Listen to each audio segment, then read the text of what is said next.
Ya, selamat sore buat teman-teman semua. Salam pengadaan. Di sore hari ini, Pak Kepala Sekolah ingin menyampaikan berkaitan dengan etika dan integritas pekerja pemilihan dalam melakukan proses evaluasi atau pelaksanaan pemilihan. Nah, tentu pembahasan ini ada karena ada pertanyaan yang muncul. Bagaimana sih sebenarnya tindakan pekerja pemilihan di dalam proses satu penugasan paket pekerjaan atau pengadaan di mana dia tidak sepakat dengan hasil ya terhadap apa yang dilakukan pada saat proses pemilihan. Namun ya, keputusan tetap ya berjalan karena memang aturannya adalah 50+1. Saya contohkan begini. Ketika misalkan kita bicara tentang aturan dalam satu paket pekerjaan atau penugasan, itu akan jumlahnya gasa. Misalnya 3 ya. 2 orang saja sudah sepakat dan setuju, maka prosesnya tetap berjalan. Nah, pertanyaan yang muncul adalah sebenarnya apa yang dilakukan Pokja pemilihan atas yang tidak sepakat, apakah tidak melakukan tanda tangan atau tidak juga melakukan klik setuju di dalam sistem. Nah, apakah nanti hasilnya tetap sah dan kemudian apakah nanti pada saat ada temuan terhadap paket pengadaan ini dalam proses pemilihan, apakah anggota yang tidak melakukan klik atau mungkin tidak setuju ya terhadap keputusan-keputusan yang ada, apakah tetap berdampak hukum atau tidak. Nah, ini menarik nih. Nah, kenapa menarik? Maka dari itu saya mengulasnya berdasarkan pasal 7 dulu ya.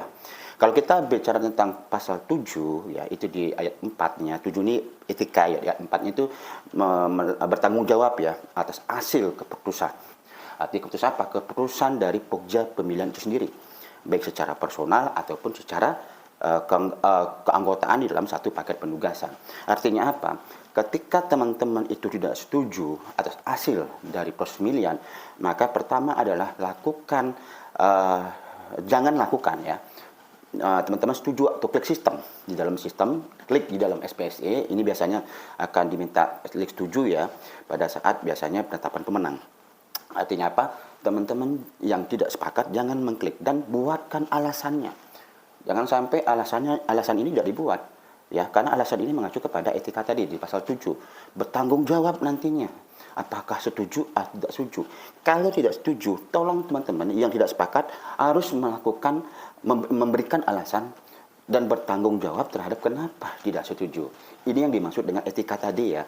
Artinya apa? Pada saat nantinya ada permasalahan, maka alasan ini tentu bisa dipertanggungjawabkan kenapa tidak setuju. Ya. Yang kedua adalah jangan bertanda tangan. Jadi ada 2 yang harus dilakukan Pokja pemilihan di sini adalah tidak klik setuju dan tidak bertanda tangan. Sehingga pada saat paket ini ada masalah, selama alasan tadi dapat dipertanggungjawabkan, tentu teman-teman yang tidak sepakat akan aman ya. Jadi tidak ada akan dampak hukum di sini. Cuma permasalahan terjadi, kita tahu kenapa teman-teman itu enggan ya memberikan alasan dalam sistem. Karena kasihan katanya kepada teman-teman yang tentunya melanjutkan walaupun si Pokja yang tidak sepakat itu sudah tahu bahwa apa yang dilakukan teman-teman yang sepakat tadi itu adalah melanggar ketentuan. Tapi sekarang saya ingin sampaikan ya, jangan teman-teman yang tidak sepakat di sini mengikuti arus ya. Karena di dalam penugasan ini kita juga harus menyelamatkan diri masing-masing. Oke teman-teman semua, itu sampaikan. Salam pengadaan.